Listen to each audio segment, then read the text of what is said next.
বরিশালে বিভাগ জুড়ে দিন দিন বাড়ছে ডেঙ্গু আক্রান্তের সংখ্যা। প্রতিদিন বিভিন্ন হাসপাতালে ভর্তি থাকছেন শতাধিক রোগী। এ বিষয়ে আরও জানাতে বরিশাল শের-ই-বাংলা মেডিকেল কলেজ হাসপাতাল থেকে যুক্ত হয়েছেন অমিত হাসান। অমিত, জানতে চাই যে হাসপাতালটিতে এই মুহূর্তে কতজন ডেঙ্গু আক্রান্ত রোগী ভর্তি রয়েছেন এবং সেবা গ্রহণে তাদের কোনো ভোগান্তি পোহাতে হচ্ছে কিনা?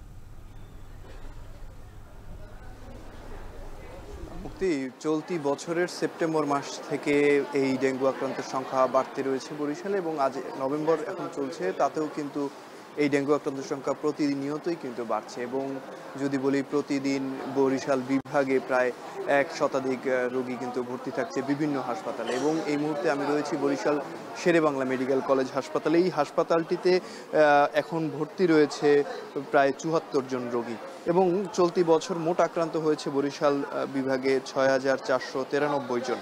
এবং বরিশাল জেলার চিত্র যদি বলি, গত 24 ঘন্টায় 51 জন রোগী আক্রান্ত হয়েছে নতুনভাবে, এবং মোট ভর্তি রয়েছে 121 জন। এবং এই জেলায় এখন পর্যন্ত মৃত্যুবরণ করেছে 35 জন রোগী। এছাড়া বিভাগের চিত্র যদি বলি, 24 ঘন্টায় নতুন আক্রান্ত হয়েছে 108 জন, বর্তমানে ভর্তি রয়েছে 322 জন রোগী, এবং এখন পর্যন্ত 45 জন মৃত্যুবরণ করেছে। এবং এর মধ্যে শেরে-বাংলাতেই কিন্তু সবচেয়ে বেশি রোগী মারা গিয়েছে। গতকালকেও আমরা শুনেছি একজন রোগী কিন্তু ডেঙ্গু আক্রান্ত হয়ে মারা গিয়েছেন। এবং আমি যদি আরেকটু জানিয়ে রাখি যে বরিশাল শেরে-বাংলায় মেডিকেল কলেজ হাসপাতালে শয্যা সংকট রয়েছে বরাবরের মতো, তার কারণে কিন্তু মেঝেতেও চিকিৎসা নিতে হচ্ছে, এবং রোগীর চাপ যেহেতু বেড়েছে সে কারণে কিন্তু মেঝেতে রোগীর চাপটাও কিন্তু বেড়েছে। এবং ডেঙ্গু আক্রান্তের জন্য শেরে-বাংলা মেডিকেল কলেজ হাসপাতালে আলাদা ডেঙ্গু কর্নার করা হয়েছে, এবং সেখানেই কিন্তু ডেঙ্গু রোগীরা চিকিৎসা নিচ্ছে। তবে গরমের কারণে যারা মশারি টানিয়ে চিকিৎসা নেওয়ার কথা থাকলেও সেই মশারি কিন্তু আসলে আমরা এখানে সরজমিনে দেখতে পাইনি, কারণ রোগীরা বলছেন যে গরমের কারণে তাদের কিছুটা ভোগান্তি হচ্ছে। এছাড়া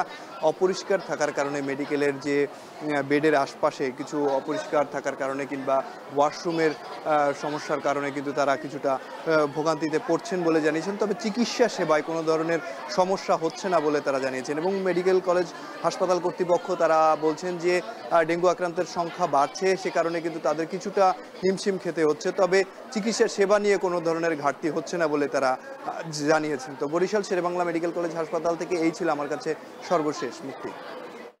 আছে ওয়ার্ল্ড ফ্লো টেকনোলজি, যা পানি গরম করে 20% কম বিদ্যুৎ খরচে।